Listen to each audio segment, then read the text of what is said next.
తెలంగాణ 8 సంవత్సరాలు ప్రత్యేక రాష్ట్రంగా ఉంది. 48 నుంచి 56 వరకు ఆంధ్ర ప్రాంతంలో ఉన్న తెలుగు వాళ్ళు, మద్రాసులో అంతర్భాగంగా ఉన్న తెలుగు వాళ్ళు చాలా రోజుల నుంచి పోరాటం చేశారు. వారి పోరాటాల ఫలితంగా ఆంధ్ర స్టేట్ అండి, ఆంధ్రప్రదేశ్ కాదు, ఆంధ్ర స్టేట్ అవతరించింది. అదెప్పుడు తెలంగాణ రాష్ట్రం ఏర్పడ్డ 5 సంవత్సరాల తర్వాత కర్నూలు రాజధానిగా వచ్చిందండి. అప్పుడు 3 ఏళ్లు అది సెపరేట్ స్టేట్ ఉంది, 5 ఏళ్లు తెలంగాణ సెపరేట్ స్టేట్ ఉంది.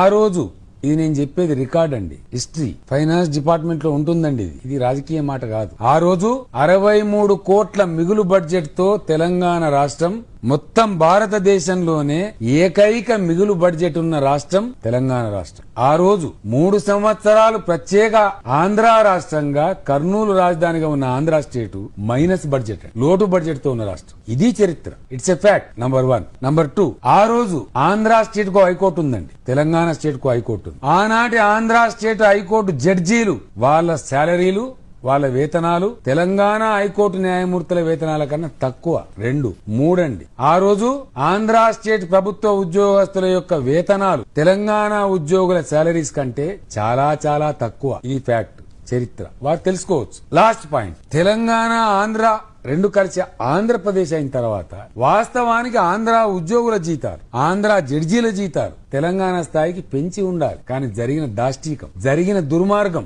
డబ్బులు లేవని, సరిపోవని, పేదరికంలో ఉన్న ఆంధ్ర స్టేట్ ను ఆదుకోవాలని, దాన్ని అభివృద్ధి చేయాలని తెలంగాణ న్యాయమూర్తుల జీతాలు తగ్గించారు. తెలంగాణ ఉద్యోగస్తుల జీతాలు ఆంధ్ర ఉద్యోగస్తుల స్థాయికి తగ్గించారండి. అంటే బిపిఆర్ విఠల్ గారు అప్పుడు రాశారు, తెలంగాణ సర్ప్లస్.